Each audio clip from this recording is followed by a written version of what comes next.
This is The Joe Gaither Show on BamaCentral.com.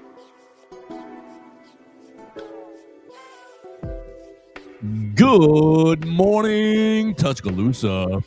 Good morning, Tuscaloosa, Internet world, West Alabama. How we doing today on a Tuesday? It's the Joe Gaither Show on BamaCentral, BamaCentral.com. Hope you and yours are doing well on this Tuesday. We're hanging out live in the Derek Daniel State Farm Studios. We got you taken care of right here off McFarland Boulevard. Call Derek for all of your insurance needs at 205-758-3391. Like a good neighbor, Derek Daniel is there. We're proudly presented by Purple Turtle Roofing. Call for your free roof inspection at 877-787-6635 today.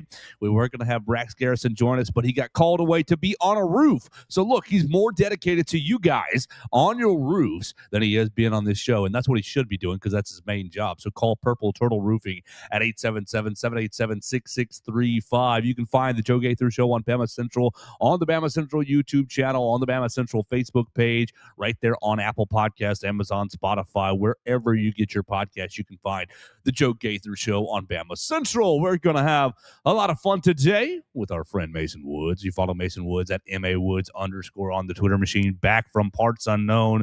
You mind if we say it? Back from Norway. There we go. Yeah. Wow. What a Christmas. Cool. Christmas and New Year's season that you had in Norway, kind of getting away from the football aspect, being with the family, being with the travel, being with the tourism. So glad to have you back. Follow Mason Woods at MAWoods_ on the Twitter machine.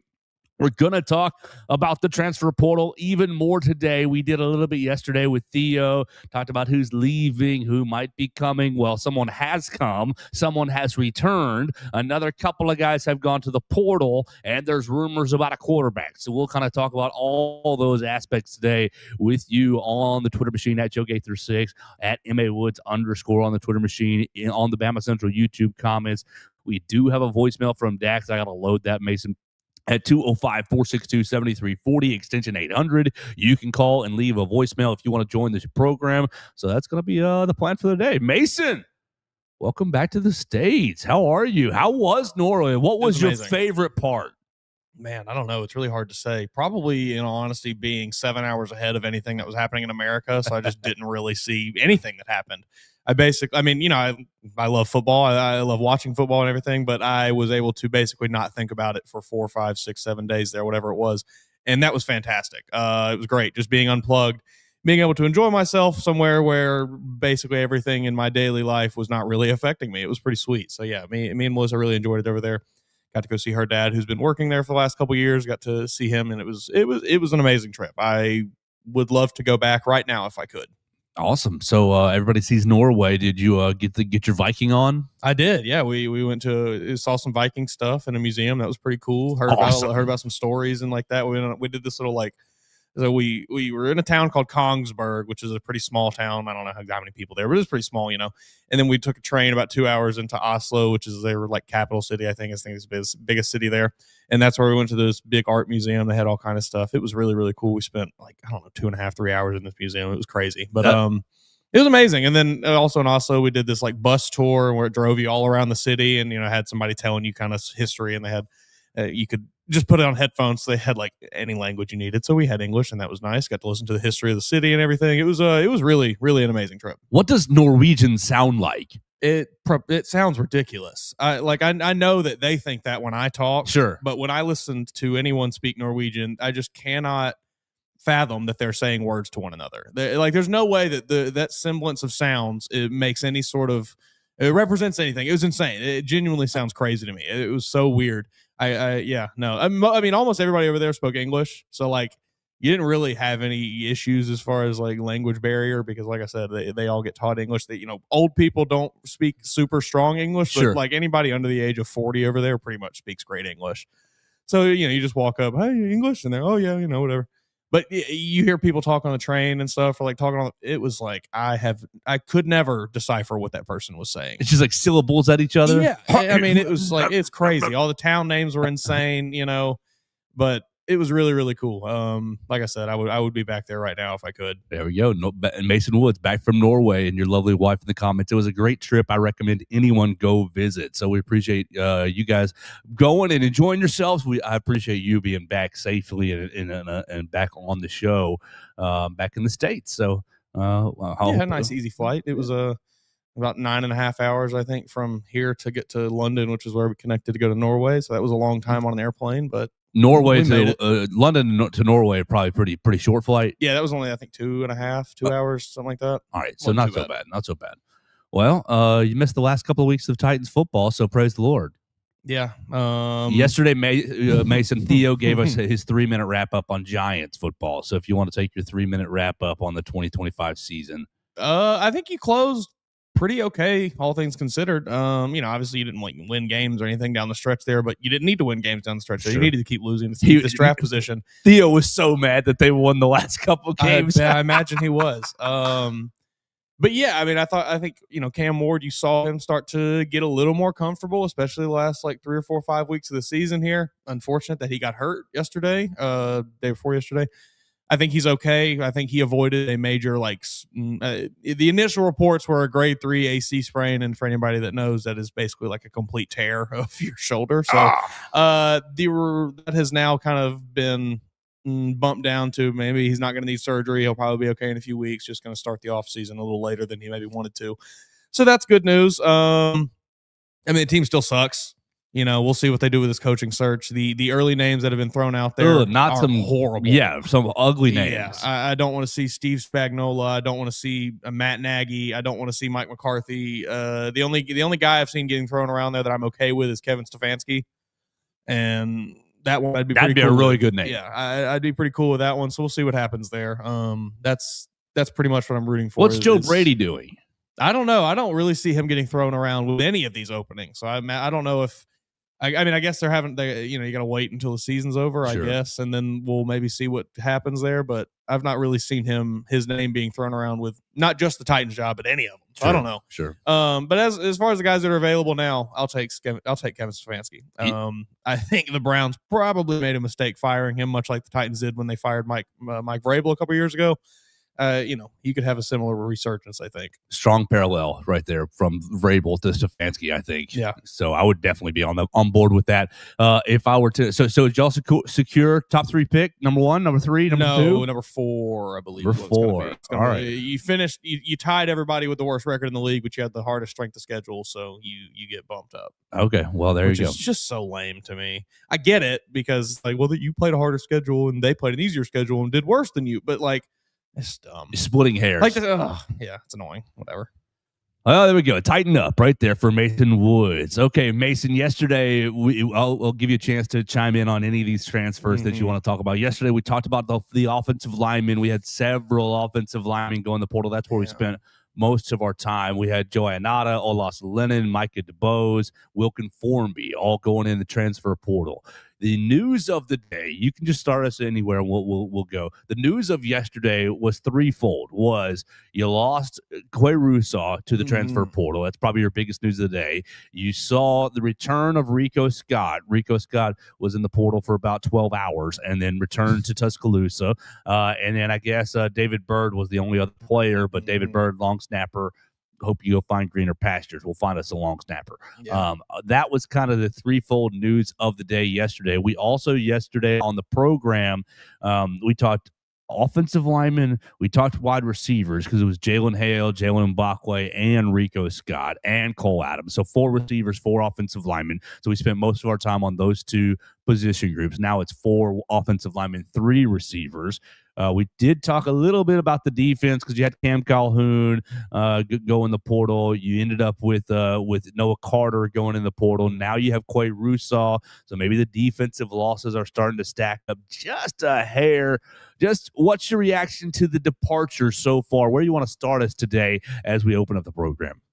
I think for the most part, it's kind of been as we said it was going to be, guys that you're not really all that upset about leaving, guys that probably weren't going to really find the field that much anyway. But there is a few in this group that I'm a bit upset about. I would have liked to have not seen leaving the Crimson Tide there. Noah Carter's one of them. Keon Keeley's maybe one of them. Quay Russaw is certainly one of them. Pretty much any of those offensive linemen except for maybe Micah DeBose, I'm fine with leaving. I think it's pretty clear the staff is changing things up at the offensive line position, and they are telling guys, hey, you didn't cut it for us this year. We're going to go find somebody that will cut it for us this year. So I'm not putting a ton of stock into guys are like jumping ship. I think it's more Alabama telling guys, hey, you need to leave and find somewhere else. So overall, I mean, my concern level right now is probably about a 6.5 out of 10. It's inching up and up as we see maybe more guys in the transfer portal over the next day or two. We'll see. Quay Rusall, we jumped me up from about a 5 to a 6.5 there. Yeah, I think that one's definitely the toughest of the group. But who's to say he won't come back? If we're being honest, you never know. Rico Scott, like you said, was only in the portal for about 12 hours, and now he's going to be returning to the Crimson Tide. So maybe the same happens there for Quay Rusall. It might just be trying to get his money up a little bit. Yeah, okay. The edge rushers are starting to not irritate me. That's not the right word, but starting to concern me because you look at Keon Keeley with the Bandits, and you're like, man, Keon, Jordan Menard, is Kelby Collins going to be like those three as a trio, as a triumvirate would have made a great bandit, rotating bandit spot. Really, I thought. And so you saw Keon Keeley go, and you're seeing reports of the staff is going to probably pursue Keon Keeley. I wonder, I don't have any knowledge, but I wonder if he's just looking for a full-time, I'm the one-man show right here, playing, whether it is defensive end or an outside linebacker or a tweener of both. Well, hey, buddy, you got to play like that. Well, I think it kind of took him some time to get comfortable in the Kane Womack system, figure out all the nuances of having his hand in the dirt. I do agree. You got to play like that. So I'm wondering. It's frustrating because it's all agents in these kids' ears. Yes. Hey, buddy, you need to be starting. You need to be making more money. You need to be doing this. You need to be doing that. If they're not doing that, you need to go somewhere else where they'll do that for you. It's it's sad that is kind of what the sport has come to at this current point in time. But that's all it is. It is someone that doesn't know what they're talking about, talking to someone who is impressionable at this very moment in their life. Yeah, 1,000%. You're looking at one of the transfer portal targets, Devin Tompkins from USC, is a bandit type, is a bandit type defensive end, defensive lineman. So would that be a 1-to-1 swap? I don't know. He's listed at 6'5", 285 on the Southern Cal roster. Was a redshirt sophomore this past year, so in the same little class. Let's see, redshirted in 22, freshman in 23. No, redshirt junior. Excuse me, redshirt junior. Their USCTrojans.com page is not all the way up to date. You see that all the time. I've seen it so much, especially this year for some reason with these transfers. It is like as soon as the guy says I'm leaving, all right, there's the last season here didn't happen, buddy. You can't count any of their stats anymore. It's crazy. I noticed that too. It's really strange. But it sounds great. I like the experience there. I'm sure he's a great player. There's a reason he's probably being pursued by many schools across the country at this point.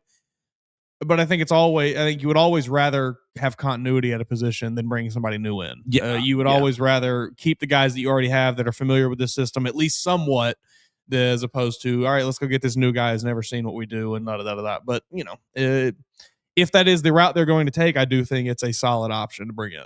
So you got both the edges as a concern. Right now, the Bandit room, you're looking at Jordan Menard and Kelby Collins and maybe getting this Devin Tompkins guy out of Southern California.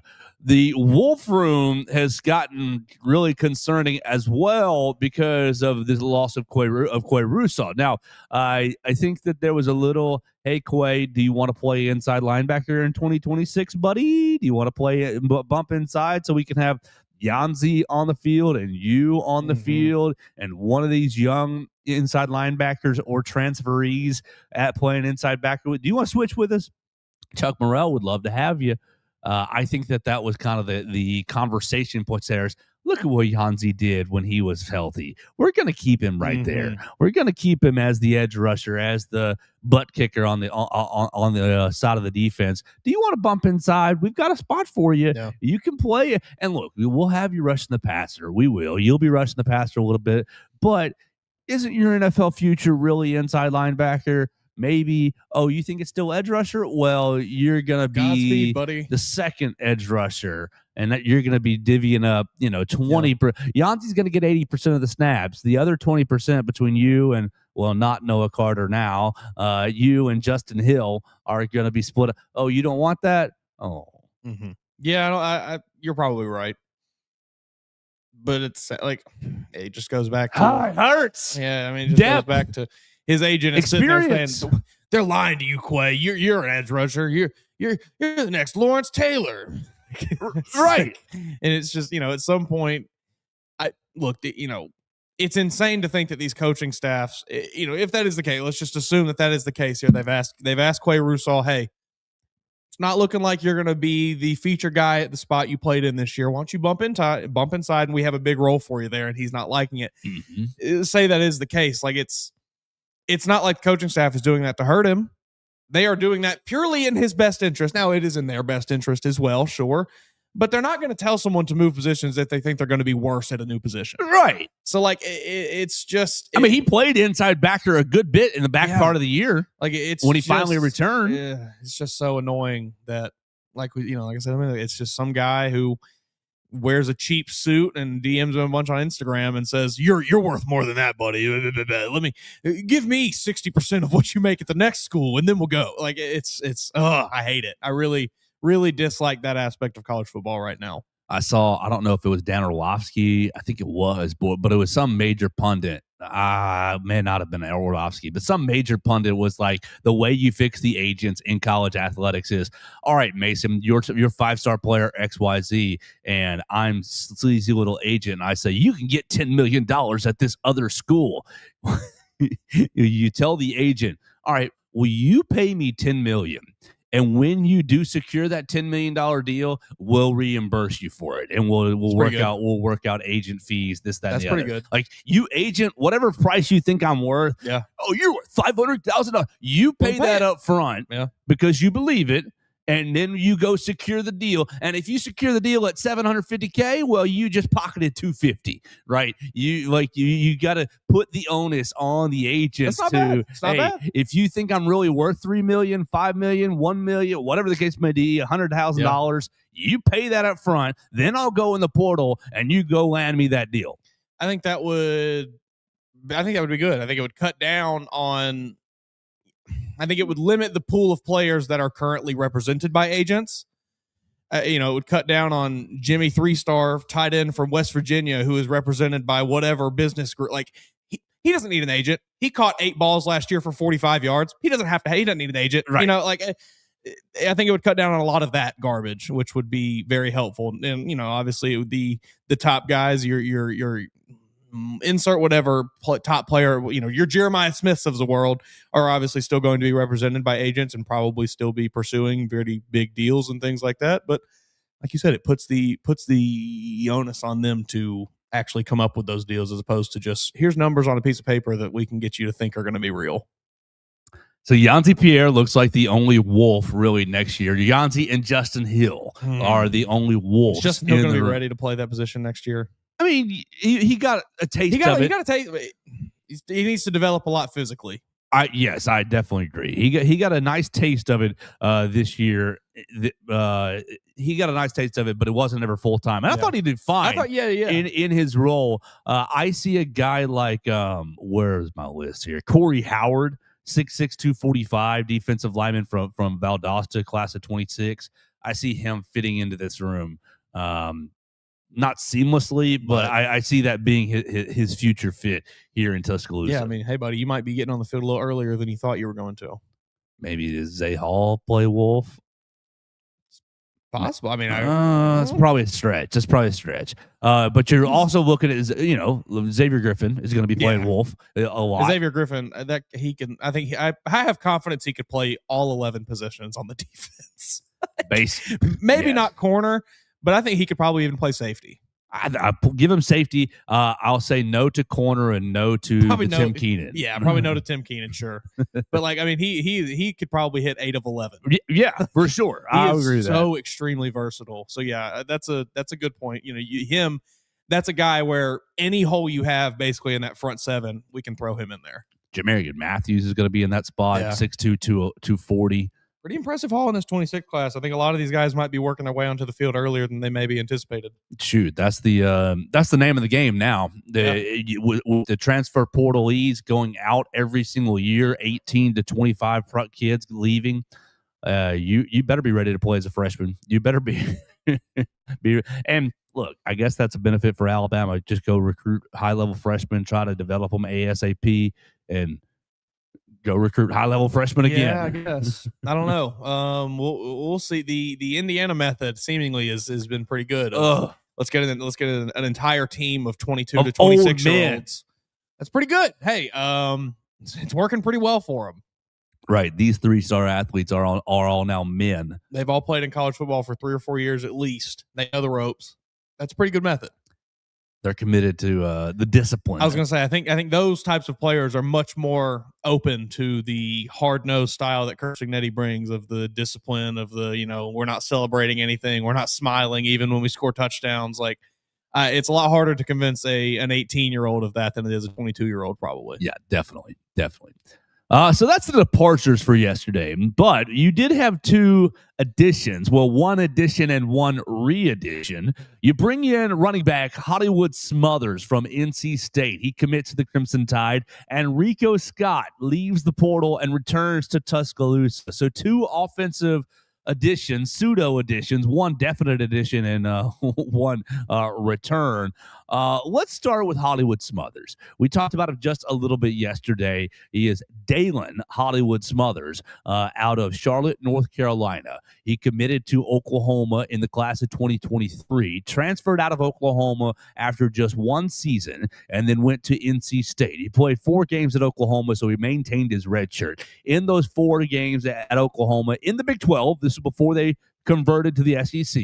He took 11 carries, 42 yards, and had 1 catch for 1 yard. So very limited usage in 4 games as a freshman for Oklahoma. Then transfers to NC State. He's now ACC bound, plays as a freshman and a sophomore this season. A freshman in 2024, sophomore this year. As a freshman, 89 carries in 11 games, 89 attempts for 571 yards and 6 touchdowns. He also has 19 receptions for 263 yards and 2 more touchdowns, averaging 13.8 yards per reception. So not too bad out of the backfield. As a sophomore, 11 games, 160 rushing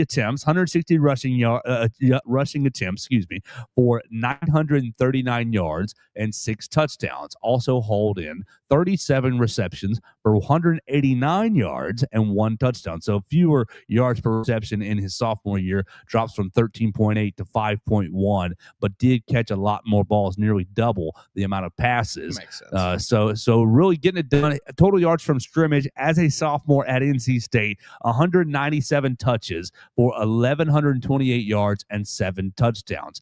The man is listed at 5'11", 182, really 5'11", 200 pounds, somewhere in that range is kind of his size. 200 make me feel a lot better than 180. Little bit. Well, let's see what he was listed on NC State's website. That was from. I was going to say ESPN has him at 195, so maybe we are right close to that 200 mark. Smothers, NC State. What did they put him on the official roster this year?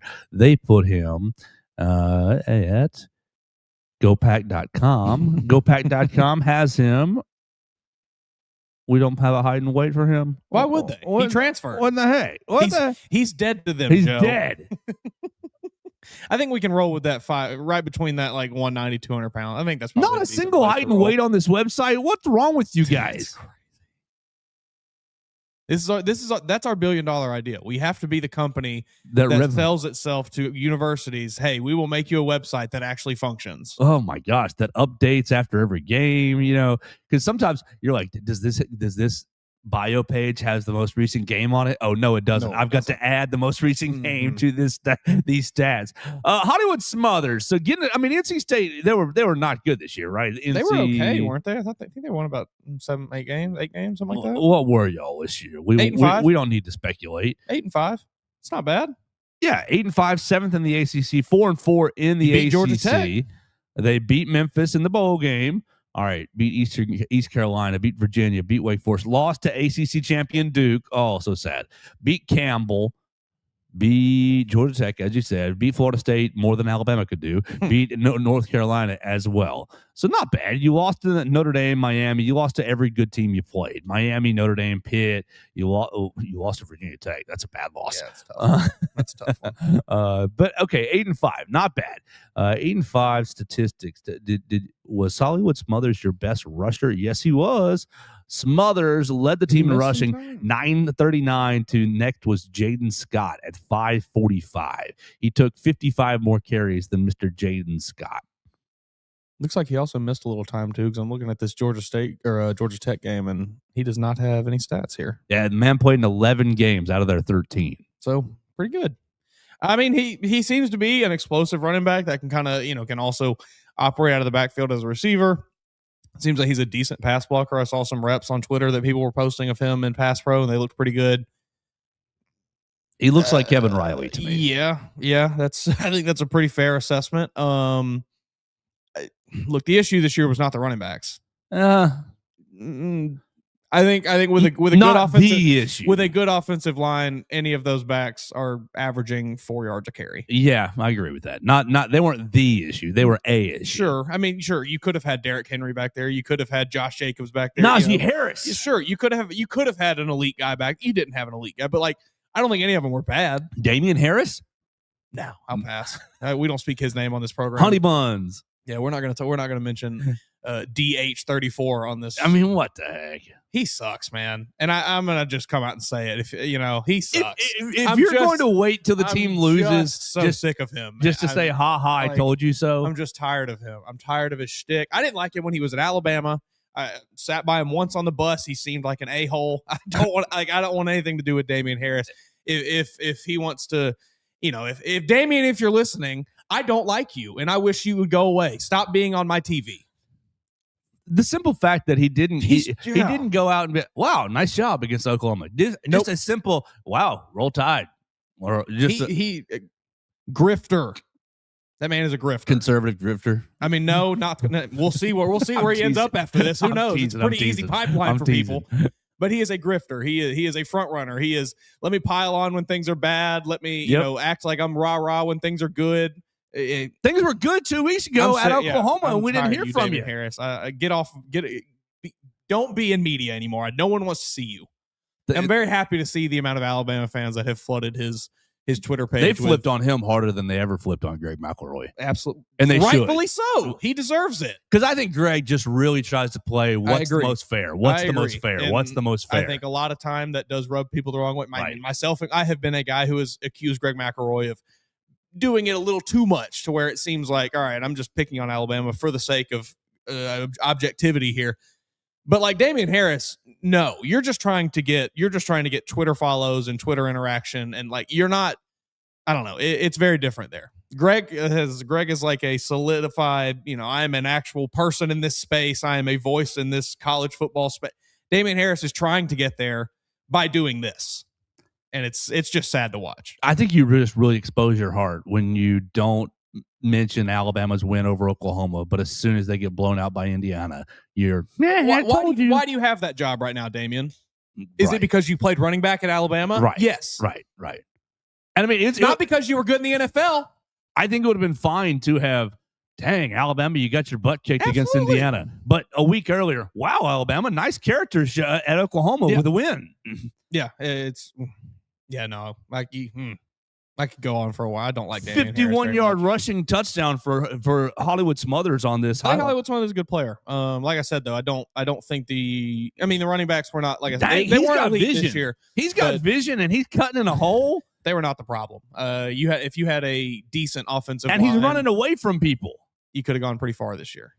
Well, yeah, the offensive line was buns. That was the problem, and that's the biggest problem. You can bring it. You could bring in Derrick Henry to this team, and if you don't fix the offensive line, he's not going to run for many yards. Is Tuscaloosa too big for two Hollywoods, or does Ryan Williams get your nickname jacked? I don't. I mean, neither of them are going to come off that nickname. Can we just stop doing the Hollywood nickname? It's so Hollywood so overused. Squared. It's so overused. Come up with something new. Let's Why can't we be like, I don't know, anything else? Just dang, he tore Duke apart. They lost to Duke, but he tore them apart. Every player who's a little flashy is, oh, well, that's Hollywood right there. It's like, man, try harder, folks. I'm over the Hollywood nickname. But he tore Duke a new one. This highlight tape with against Duke is Yes, I mean, I'm looking at his game log here. Let's see. What was the Duke number? 17 for 123 and a touchdown. Okay. He killed Wake Forest. 24 carries, 164. Let's see. 1, 2, 3, 4, 5. Five performances over 100 yards this season. Pretty dang good. This is a dude right here. Watch him. I mean, he's playing Campbell here, but they are falling all over him. Take a wild guess what his stat line was against Campbell. 18 carries, 230. 18 carries, 180. Try 4 carries for 123 and a touchdown. The only 4 carries that are on this highlight. Jeez, averaging 30.8 yards a carry in that game. Now, again, it was Campbell, but come on. You've got a good running back here. Hollywood Smothers. You got a good running back here, but that only takes you so far if you don't fix the offensive line. He looks like super Kevin Riley to me, but like a little smaller. He looks like not Darian Sproles. I like that's a throwback name, probably too old for you, Mason. Oh yeah, Darren Sproles. He was small guy, wasn't he?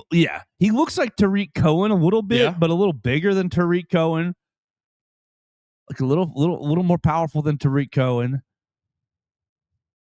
This is a little water bug, little jitterbug. If you fix the offensive line, he will be very good. If Aaron Anderson played running back, that's what he looks like to me. Got to fix the O-line. Well, yeah. I mean, that is what it all rests on. You could recruit Bo Jackson, Herschel Walker. That's what I'm saying. I mean, you could have Barry Sanders, Herschel Walker, and Bo Jackson back there. They're not running for 5 yards a carry if you put out the same offensive line. Well, this Hollywood Smothers only needs a little block. Can you get that? Yeah, good question. And that's where I think you're going to see the most revamping in the transfer portal. This Caden Strayhorn fella from Michigan. Yeah, he's nasty. He looks like somebody that I would really like to see come to Tuscaloosa. I'm in agreement. So we'll see what happens with him. That's just what you need on this team. Last year it really felt like, and it came out in very small spurts here and there. I think never really on the offense. It was always the defense showing it, but just that nastiness, that grit, and I'm going to grit my teeth. I'm going to hurt somebody on this football field today. I just don't think at any point you really had that offensively last year. Like I said, you had it a little bit on the defense at times. It was never consistent, but that's what you need on this team. That is what this team is missing. That is what the Kalen DeBoer era has been missing so far in Tuscaloosa, is that oomph, that nastiness, that grittiness, that we don't care what we do. We're going to beat you any way we can, every way we can. This Smothers kid, he's a home run hitter, though, and you didn't have that in the backfield. That's fair. Every time you're getting to the second level, he's, I'm about to hurt you for 15, for 20 yards. I mean, I do think that the running backs were hardly ever able to even get to the second level this season. That's true. We don't really even, I think Kevin Riley could have maybe been that home run guy. That's true. But yeah, no, it's all going to rely on fixing this offensive line. Now, I'm a little disappointed that we've still not seen any announcement for the firing of one Mr. Coach Chris Kapilovich, but we will see. Yeah, I think I said this yesterday, but I think that you're not going to see any coaching changes until the portal closes. That's fine. That makes sense, I guess. I think that's kind of the way that's going to play out. Fair. Let's head out to the voicemail line. We'll find our friend Dax at 205-462-7340, extension 800. We'll see what he's got to say on this Tuesday. Man, that's the second time that's done that. It keeps, every time I save it, it says, this does not look like a video track. That's okay. I will save it. I'll resave it as an audio. Dax VM Tuesday, January 6th. Okay, I'll resave that as an audio file. And as we do that, we'll tell you guys that this show is brought to you by Purple Turtle Roofing. You can call Purple Turtle Roofing at 877-787-6635 for all of your roofing needs, whether you have residential roofing issues, commercial roofing issues, emergency storm repairs, full-on roof replacement, insurance claim support, and more. You can call Purple Turtle Roofing at 877-787-6635. At Purple Turtle Roofing, Roofing, we're not just another contractor. We're your neighbor and your advocate when it comes to protecting your home or business. With years of hands-on experience, top-tier certification, and a commitment to excellence, we've built a reputation as Alabama's go-to roofing solution. Call them today at 877-787-6635 for your free roof inspection. Yep, that's a free roof inspection. Our man Brax Garrison is going to come out, let you know the state of your roof, let you know if you've got any leaks or any cracks, any holes in your roof, anything that needs to be repaired. Purple Turtle Roofing can do that for you so that you can have the peace of mind that you deserve in your home. Call them today at 877-787-6635. And we will go out to the voicemail line. We're going to add that music in. This is Dax's voicemail. Let's see if that loads up there, and we'll get it going. You can call it 205-462-7340, extension 800, if you want to get your thoughts in on the program. It's processing, Mason. While it does that, Titans have locked in an interview with Kevin Stefanski. Okay, there we go. Tighten up. Love that. Next guy I'd like to maybe see is Brian Flores. Oh, that's why that's not working, Joe. You might want to turn the volume up right there. Which I'm very excited about. That shows you that the staff has their priorities straight, at least according to the fans' minds. They said, we ain't got no run game this year. We're going to get us a really good running back that can create out of the backfield and make something happen. Smothers. Joe, you said you didn't see any Gibbs in him. I don't know how, because that boy quick, boy fast, and it might be the long hair in him running and his hair floating up behind him like a cape, like Jahmyr Gibbs used to do. But that might be where it came from. Anyway, Smothers is good. Very excited about him. I think Daniel Hill is going to be the RB2 next year, and he's going to have AK and Crowell nipping at his heels, but he's going to use that as motivation to unlock the real Daniel Mountain. We're going to get the real Daniel Mountain next year at RB2. I think Riley's going to hit the portal. I don't see anywhere where he's going to get any playing time next year. Like he might. I love Riley, though. He's our only home run hitter, but he didn't hit any home runs. So, I mean, AK Dare is obviously very much of a home run hitter as well. But our running back room seems to look really good for 2026. Wide receiver room, I don't know what's going to happen there. I don't think we're going to go after Coleman because he's asking way too much money, and we don't have that much money left. Even though we've had a good amount of people hit the portal, and Mbakwe definitely freed up a good amount of space. He's going to be really good at Georgia Tech. I can already see that one. Honestly, they might put him in the Wildcat for a lot of stuff because they ain't got a Hank King no more. And so all that's left is the O-line. Not all that's left, but we still got to find some middle linebackers. I believe who we have is good. But the O-line, we have one returning starter. Bunch of depth gone. We're going to have to spend heavy money in the portal on O-line. I think that's where most of our portal moves are going to come from is our offensive line, which we need it. You know, our offensive line, it's going to be hard to get worse than it was this past season. It's going to be really hard to get worse than that. Oh, God, don't say that. So I am all for completely rebuilding it, starting with Michael Carroll. Carroll's only going to get better as he goes on. Let's see. I don't think I got anything else. It's just we're good. People need to stop panicking. Quality over quantity. It does not matter how many guys we lose or add. It's about how good the guys that we have lost and are adding will be. I believe in this staff. That I believe that they can make the correct decisions and catch y'all when I catch y'all at some point. Roll Tide. Roll Tide. What's Here, up, let me hit. guys? It is Dax. Yeah. Happy Tuesday. So much portal movement. Rico came back out. We got Hollywood Smothers, which I'm very excited about. That shows you that the staff has their priorities straight, at least according to the fans' minds. All right, Brett, I just want to make sure I reheard the very beginning of that. Yeah. Oh, a lot of people are saying Hollywood Smothers, Jahmyr Gibbs comp. I don't know about that. What's your thought? I'm with you. I don't know that I see that. I think Jahmyr's kind of he's fast. He is fast. He is very good. I think Hollywood. I mean, if you want to call him Jahmyr Gibbs light, sure. I'll give you that maybe. I just don't. I don't know. There's many people like Jahmyr Gibbs on this planet. I'll say that.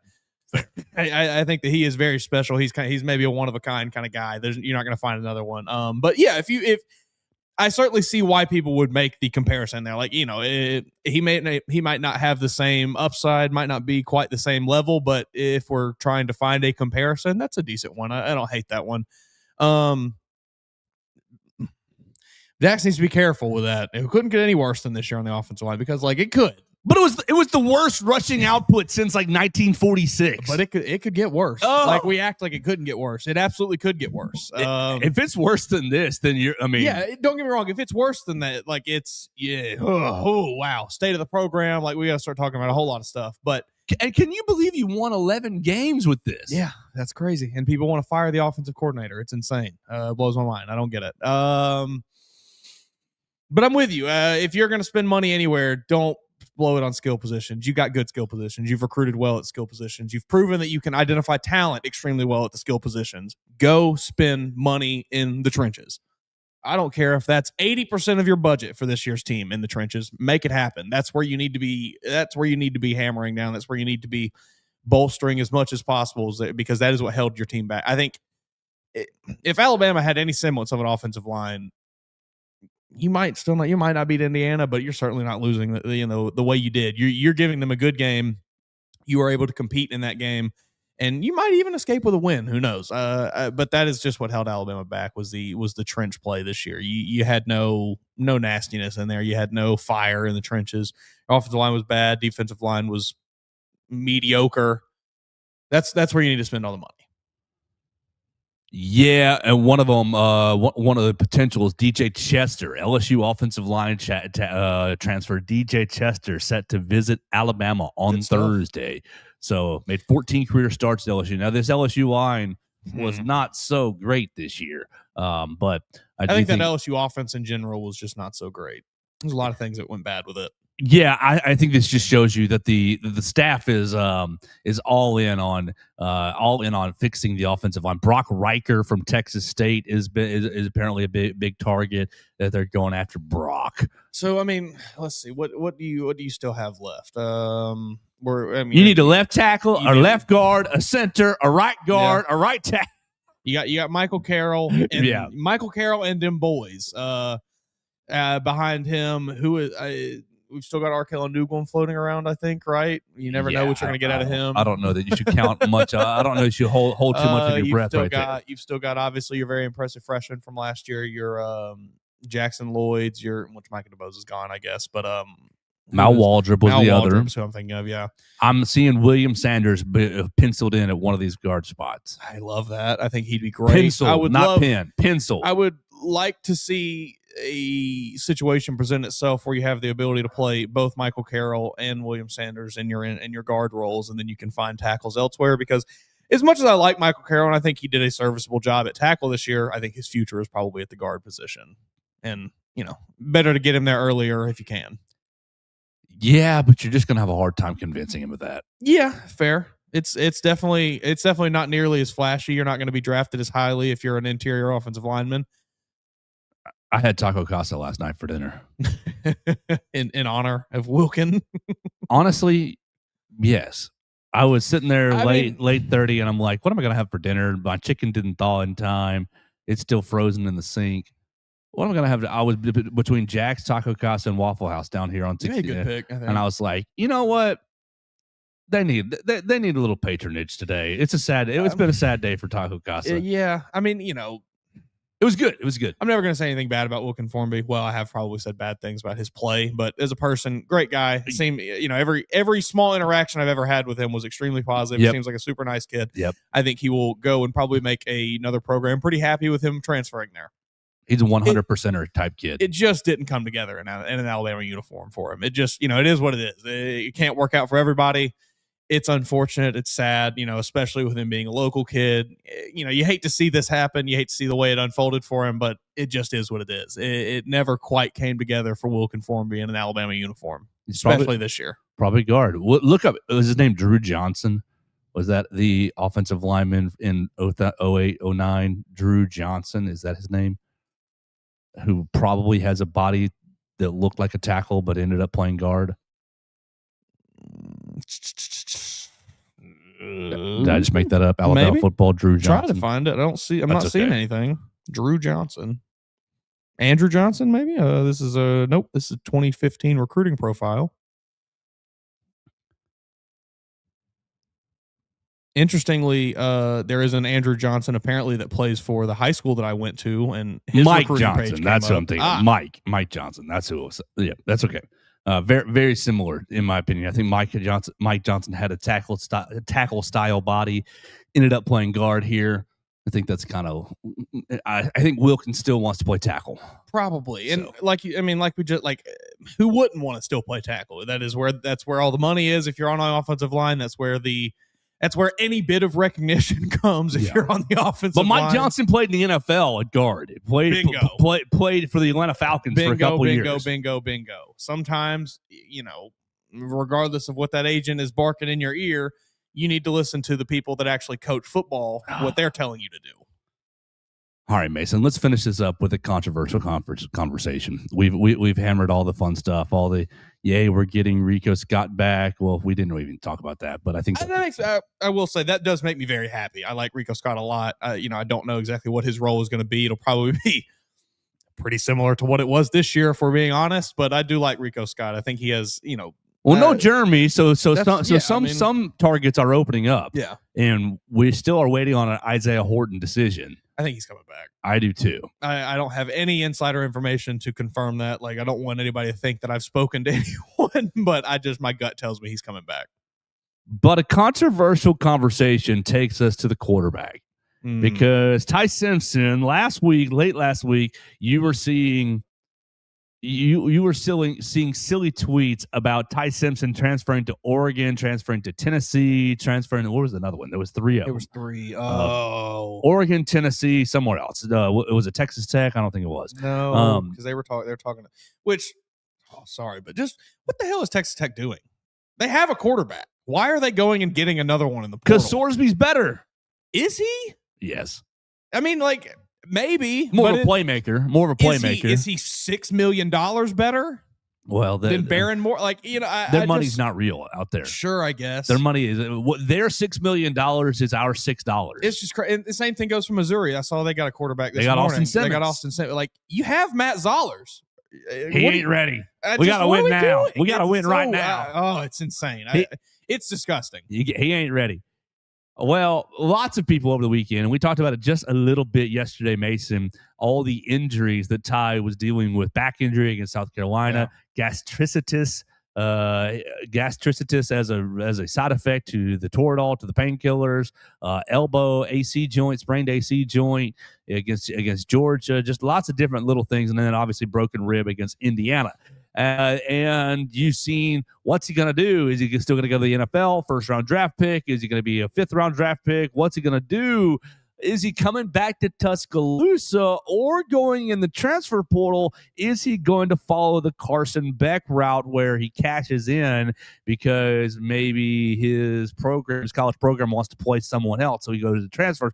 What's Ty Simpson going to do is the big question mark right now. And I think last week, even before the Indiana game, we were all probably in agreement that Ty Simpson was going to go to the NFL. Yep. I think even the Indiana game, it was tough look. You broke your rib, didn't play very well, but I don't think that inherently knocks you out of the NFL possibilities.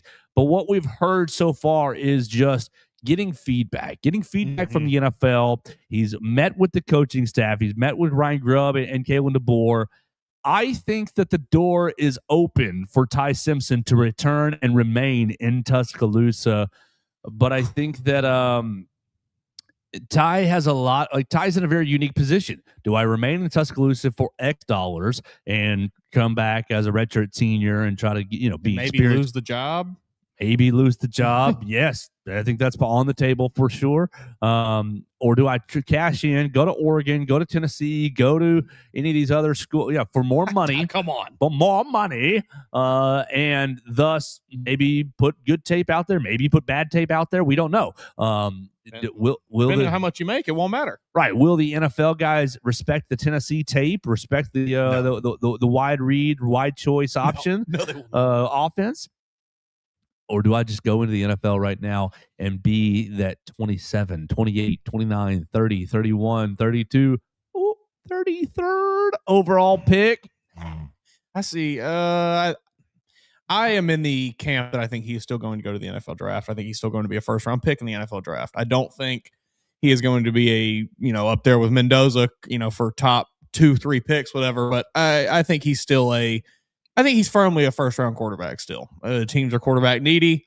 Somebody's going to love him at the combine. He is going to perform very well at the combine. He's playing against air. He's getting to talk to people. That's what he's really good at. He's getting to show off all these impressive knowledge that he has. He's getting to flex his brain there at the he'll be able to do all the things that he does really well there. So I still think he'll be a first round draft pick. However, I sincerely hope he does not try to return to Alabama, because I'm in agreement with you. I don't really think that Alabama would tell him to walk. They should, and I hate to be that blunt about it, but they absolutely should, because of what you have behind him. But I don't think that they would. I don't think Kalen DeBoer is that kind of coach. I think he would, I just think he's a personable guy. I don't think he's going to allow the business aspect of it to necessarily completely tank a relationship that he's built up with Ty over the last 2 years or whatever. I don't know. A lot of it seemingly it kind of seems like it all weighs, not all, but a lot of it kind of weighs on the decision of Dante Moore at Oregon. Because if he comes out, then all right, buddy, you might not be a first round quarterback, because right now it's two guys, it's Ty and Mendoza basically. Like, those are your two quarterbacks in this draft. And if Dante Moore comes out, I think he definitely bumps Ty out from that QB2 spot. Now, is Dante Moore good enough to get picked in the top 5, top 10? Maybe. And then Ty, you're probably still fine in that 25 to 32 range. But I don't know. We've seen quarterbacks that were projected to be picked very highly fall. It happens every year. So, we could be sitting here on draft night and here goes Mendoza 1-1 to the Jets or whatever it is. And then, okay, Dante Moore falls to 22, and then Ty Simpson falls to 42, and so on and so forth. I still think he's going to be a draft pick. I still think he's going to be a first round draft pick. That's where I'm going to stand right now. And I'm just going to hope that happens, because I really don't want to see a situation where he tries to return to college, because it's going to get really messy. Cameron Metzger, I believe they will tell him he can come back, but I think they are going to tell him there is an open competition for the job next year, which means he will enter the draft. I don't fully disagree with that. I don't either. I think that's right on line. I think that, because I do think if he does return to Alabama, it will be like, hey, buddy, you don't even have a leash right now. We're holding you by the collar. Like, you have zero leeway to play bad. But I also think that there's some grace built in for him for the last half of the year based on these injuries. And based on the fact that they weren't able to run the football at all. You can say, well, they ran for 40 yards, for 30 yards, for 5 yards. Yeah. But I mean, in the grand scheme of things, they could not run the football. Ty Simpson, with a good offensive line and a competent run game, is a pretty good quarterback. Yeah. He might beat Indiana in this game. He might take this team to a national championship. However, he didn't have either of those things. And that's when it was exposed that, okay, he's not an elite quarterback. Because elite quarterbacks, a lot of times, can play in spite of those things, can still make things happen on offense. And Ty just wasn't able to. And that's no fault to him. Like, there's only so many elite quarterbacks out there. Not everybody can be elite. I think he's still, like I said, very good. He just needs help, and he didn't have any of it this year. So, yeah, I'm with you. That will definitely probably buy him a little bit of grace with the coaching staff when they go to kind of reevaluate this season. But I it's just going to be easier for everybody involved if you go into the NFL, buddy. Yeah, I think that go be a Pittsburgh Steeler. Go get picked at what they're going to be picking, like 19. Yeah, go right there. That'd be great. Yeah, what does Tankathon have him at now? So they made the playoffs. 21. Yeah, they made the playoffs. Oh, yeah, that's right. I forgot they beat the Ravens. Right. Yeah. Missed the field goal. Yeah. Oh, my buddy was in shambles. I felt so bad for him. Oh, yeah. Your man's a Ravens fan, isn't he? Yeah. He's been telling me for weeks Ravens are winning the Super Bowl, and he had the whole like path plotted out. You beat Steelers week 18. And I was like, that could happen, my man. It certainly could. Not gonna say that it will. And then, yeah, unfortunately, Tyler Loop. But yeah, Pittsburgh at 21, right there. I mean, I could see it right here. I can see it right now. Mike Tomlin would love Ty Simpson. Probably does love Ty Simpson. I think Ty's going to stretch his decision out another 3 or 4 or 5 days. I don't think it's going to be as open a competition.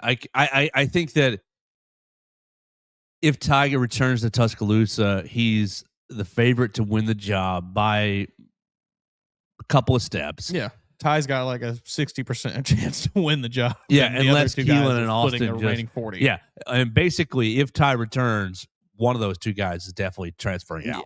Yeah, absolutely. And I think it'd be Austin Mack. I do too. I think probably to Oklahoma State, Oregon State, Oregon State, or Michigan State. Yeah. Oh yeah. I forgot about that. That's not what you want, though. I don't think. I think I'm going to be with you. I'm predicting Ty to go on to the NFL. That's what I think. I just think he's going to do so well at the. And this sounds like me calling him a bad quarterback, but I promise it's not. He's just going to do so well at the non-actual football stuff. Oh yeah, that teams are going to absolutely love him. They're going to get him in the whiteboard and he's going to blow someone's mind. Like you put Ty Simpson on the John Gruden quarterback camp, he's going to be drooling watching him up there operate. That Ty Simpson, man. I love that guy. He's awesome, man. He knows everything, man. Yeah. It's just that I think that we've seen it happen so many times with so many quarterbacks through the years where, yes, they might not be the most physically impressive, they don't have the biggest arm, they're not the fastest, they're not, but they get up on that whiteboard, boy. They get in those interviews, Brandon Weeden, and everybody falls in love with them. I think Ty Simpson is a great example of that. Now, I'm not saying that he'll be a bust or anything. Like, I think you put him in the right situation, he can succeed in the NFL. He's a career clipboard holder. Probably. But, I could see him having a Sam Darnold type career. Maybe. Yeah, maybe. Where as long as he's in the right situation, he can be a great Jared Goff, same thing. Like, as long as he's in the right situation. Goff's a lot better than him. Yeah, Goff's I'm probably underselling Goff a bit. But I still think Goff is in a situation where, like, if he was on half the other tems in the NFL, he would not be nearly as good as he is. That's fair. The Lions have him in a pretty good spot with a great offensive line, elite weapons. I think if Ty can find a spot like that where, if you're getting picked in 20 to 30, like not the Jets, there's a decent chance you fall with a team in a spot like that. Right. Like he can have success. I think Ty goes NFL 1, return to Tuscaloosa 2, transfer portal 3 is kind of how I'm feeling. Yeah, I don't really think that he's. I think the likelihood of him transferring is pretty slim. I agree. Just a couple more things before we get out of here. Dean Mitchell, will Bama go after the Arizona State running back since they landed Smothers? I don't think they will. He canceled his visit is what I saw. Right. I think that you're basically you got your guy. You got your one running back in I think they Hollywood threw some feelers out there, said, all right, guys, we're going to bring you in for visits.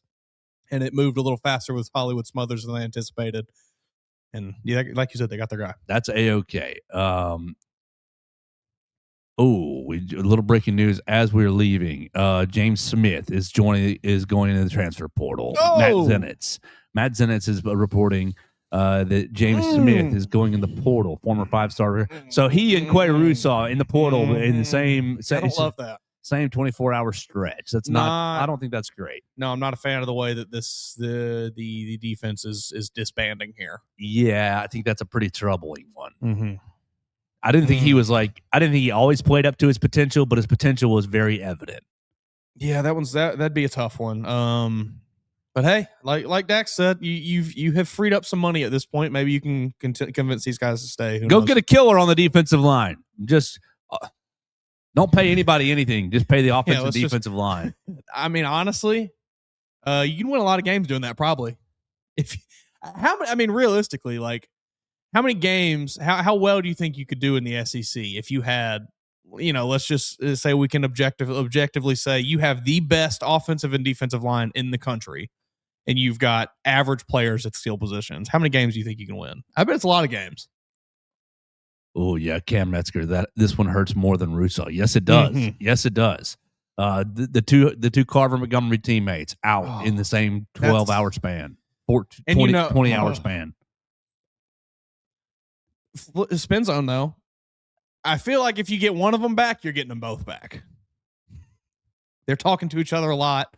Hey man, what was your meeting with coach like today? Hey man, what kind of numbers they give you? Yeah, not good. Yeah, this is good. my concern is I wonder if they said, "Hey, man, what we paid you this year didn't really show itself on the field. Yeah. Will you take this lower number?" No, I won't take this lower number. Oh, my agent told me I'm worth more than what you paid me this year. yeah, right. Need to be producing, buddy, on the field. Need to be producing down in and down out because he is a dominant player when he does flip the switch on. This is exactly. I mean, this is just exactly why the college needs to move toward a more NFL oriented model where players are signing contracts and so on and so forth. 2-year deals. 2-year deals. Yeah. Dean Mitchell, offensive line coach, hearing anything if he's staying or if he's going. Dean, what I am hearing is that he will not be returning, but what I'm also kind of getting the sense is that I don't think there's going to be any changes. I don't think there's going to be any changes until the transfer portal window closes on January 16. So I think that you're gonna have to just buckle up for the next 10 days, and then 9-10 days from now you'll start seeing some staff changes. Is my gut feeling right there. But I don't think that Chris Kapilovic is going to return. If he does return, I'd be really surprised. Maybe he does. I'd be very out on this coaching staff as a whole if he did. That would make me very concerned. That would make me extremely concerned. I would have a much lower opinion of Kalen DeBoer as a coach and his ability to evaluate his assistants. Cam Metzger, here comes the USC defensive tackle. That's Devin Tompkins. So we'll see if we can get Devin Tompkins committed today. Devin Tompkins. I mean, I took to the Twitter machine, looked at some of his highlights, and not they are highlights, mind you, but he's a good player. Like he wouldn't be bad in an Alabama uniform, I don't think.